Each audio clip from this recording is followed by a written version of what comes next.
Hey, welcome back to Clooney Garage. It's Fred here. Well, long-awaited video. We're going to teach you and share with you all our perspectives on choosing your first track car. Let's get there.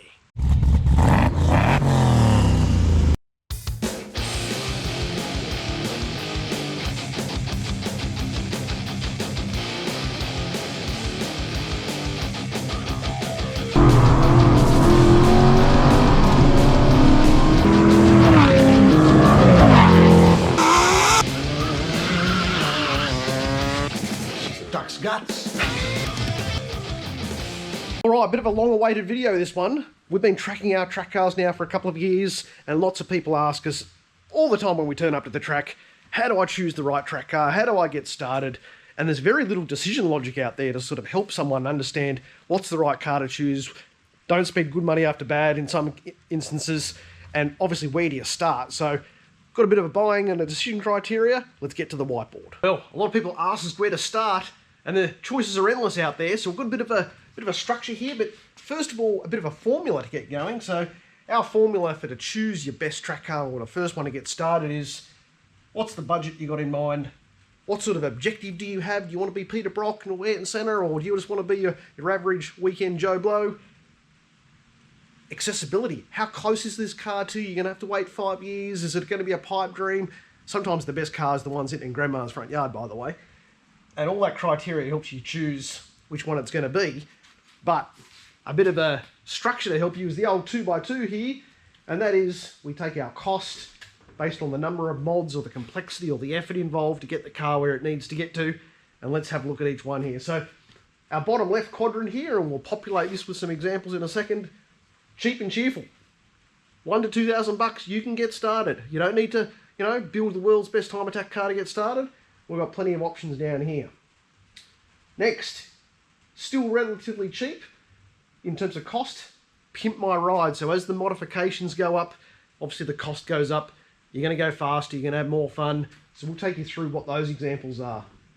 Over here, top shelf. You can actually go and buy a car off the showroom floor. You're going to pay fairly good money for it though, and you're going to go super fast. So there's going to be ones that we talk about here, and there's going to be ones that are going to be way on the far right-hand spectrum, which are they're pretty special.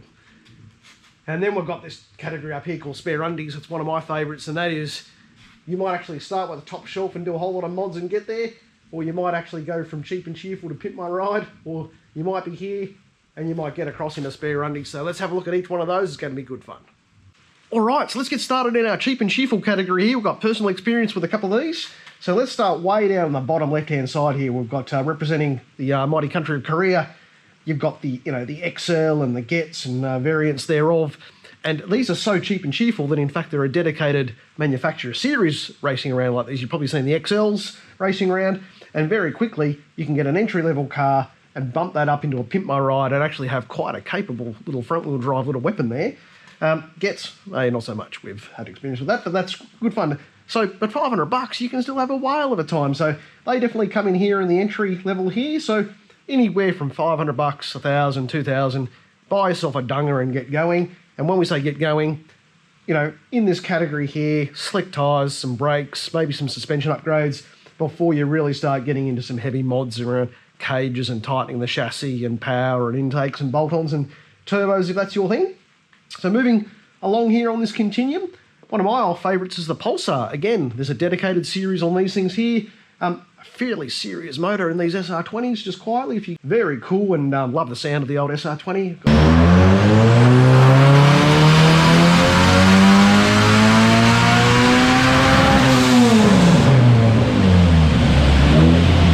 Personal experience with them too. But yeah, the cars of choice there are the N14 and the N15 model Pulsars, and they're pretty cool. Then we sort of move down here a little bit here, and probably it's a bit cheeky putting the Mirage in this category here. It's probably more like the Lancer. Probably a little bit more of a capable set of engines and that in that cheap sort of period. 1.5 litres, 1.8s, and then obviously you can look at some 4AGs if you're getting that sort of inclined.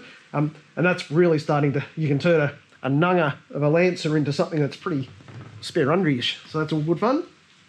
Representing the manufacturer of Mazda, you've got obviously the MX-5 or the Miata, as known in the US. They're probably not that cheap these days. They were a couple of years ago, but rear-wheel drive, get yourself going, run a 112 or a 113 in fairly basic trim and have a lot of fun. And now people are starting to mod up the RX-8, and we've got a friend of the channel who's doing that. And yeah, they're running fairly respectable times, and you know, built engines and all that sort of stuff, and very quickly, given the reliability of those RX-8s, they're very well reliable. You very quickly find yourself going into a Pimp My Ride category with a number of mods you've got to throw at those things, and obviously keep your apex seals inside the engines. That's all good fun. One of my favourite categories here under Cheap and Cheerful is you get chassis that are fairly capable from the factory. You know, you 86 in the BRZs, and then all of a sudden you've got something that can run a 13 or a 14 or a 12 if you're lucky, with some tyres and stuff. And then all of a sudden you've got a platform like our friend Alec on RaceFix, and all of a sudden you're in Pimp My Ride, and very quickly you can get into spare undy territory too, so that's all good fun. And then our personal favourite obviously is the Civic platform. EK9s, anything you can start to get a case swap in will put you into this category here too. But if you get a base model Civic front wheel drive with a B motor or a K motor, oh, stop it. Rev to the moon and you'll have a lot of fun doing it. So again, we reckon you can buy the base platform car in this thing for, you know, well under 10 grand if you keep your eyes out. And then obviously with your mods that I talked about, bolt-on mods and some tyres, you're going to have a wonderful time trucking around the place. And then that sets you up for a Pimp My Ride. So let's get stuck in that category. Right, moving into the Pimp My Ride category, a bit of MTV action there, a bit of a throwback. But as you'll notice here, you can actually go from cheap and cheerful from some of these platforms here with a whole bunch of mods and turn them into absolute weapons just quietly. So, you know, then we're talking some serious times here. Very rare then to go from a weapon then over to spare onesies, but it can happen. Depends how much money you've got. But of course, this category here starts to unlock some more expensive platforms that then lend themselves to some pretty serious mods. So obviously you want to start throwing some money at the V8 based platforms and the production sort of style cars. You know, we've got our own V8 Ute that falls into this category here, and we're going to get that spec'd up to like the V8 production series Utes. Falcons, obviously.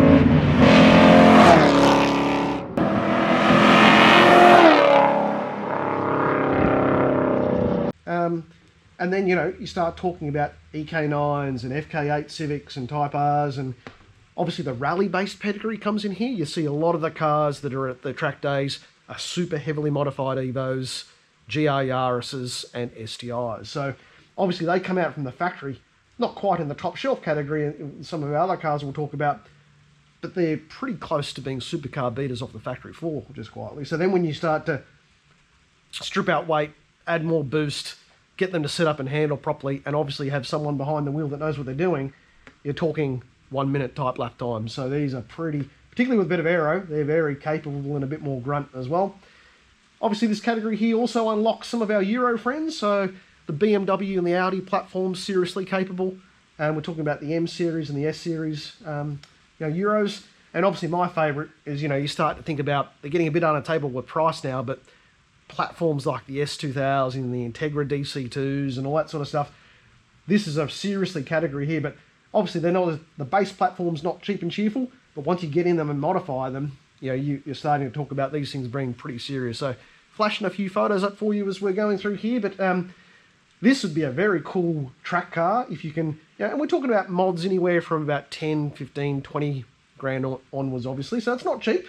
Obviously a lot cheaper than down here, but you're going to get a hell of a lot more bang for buck up here. And a lot of people, this is where they start, because they've either already got the base platform and they can start modifying it and have an awesome car, or if this is, you know, these are the ones typically sitting around in grandma's front yard that she doesn't even know it's missing when you sort of go and take it.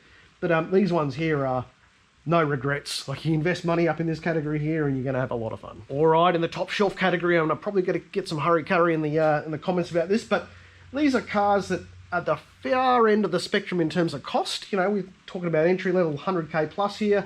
In many cases, you know, a lot more than that. But then they already come with a whole heap of mods on them, so, you know, they're pretty good from factory. You know, from the latest Supra that we've seen running around, all the Nissans, obviously up to the R35s. The HSV, W1 is the top shelf, obviously, but some of the more cheaper HSVs would fit this bucket as well. Some would argue that they're over here, but my delineation is anything from Holden, SSVs, Red Lines and all that's over here. The HSVs are over here. Honda NSX, obviously, Lambos, any from the Italian factory over here.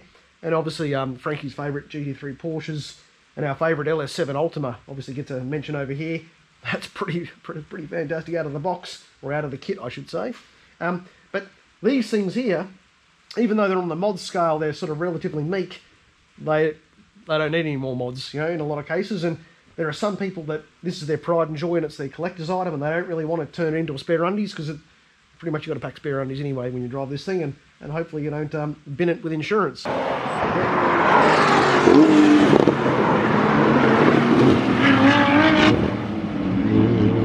So these are pretty cool, and normally on a track day we might see the top 5% of cars in the top 5 laps and so on that are in this category here. And obviously you'll see the odd car over here sneak in, but then you've got your time attack beasties, which we'll talk about in a second. That thing's mental. Stop it.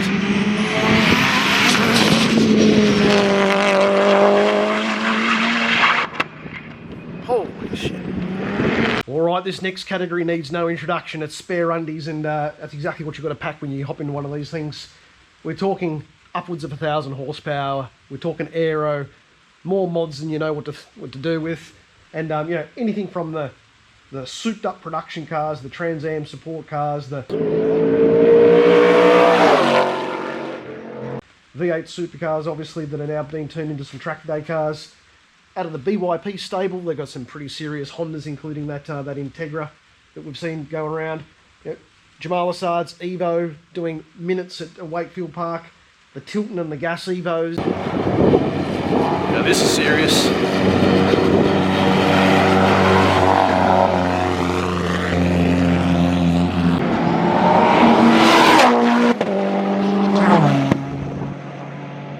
I've seen them in person. They are just off the Richter. And a bit cheeky here, I've put my own car in here, young Clooney, even though it's yet to hit the track, but with over 1,300 horsepower, I think it makes the grade. It's got to get that grunt to the ground now, but that's all good fun. But hopefully this gives you a little bit of a frame here, and I think the trick here is don't ever try and make a cheap and cheerful car a spare undies car. I would definitely either start from top shelf and move upwards, or occasionally you might have a car that you've seriously pimped that might end up in this category here. But it all comes down to our formula around what's your objective in mind and where you're going to start. And a lot of people spend far too much money down here in cheap and cheerful with ideas that it might one day become a spare undies car, when they probably were better off buying a better platform and then doing that too. So we'll benefit in the hindsight. And Frankie and I have owned a couple of Canberra's top muscle cars. We've got a bit of experience in this game where we own at least one car in every quadrant here so far. So happy days, and hope you enjoyed this episode.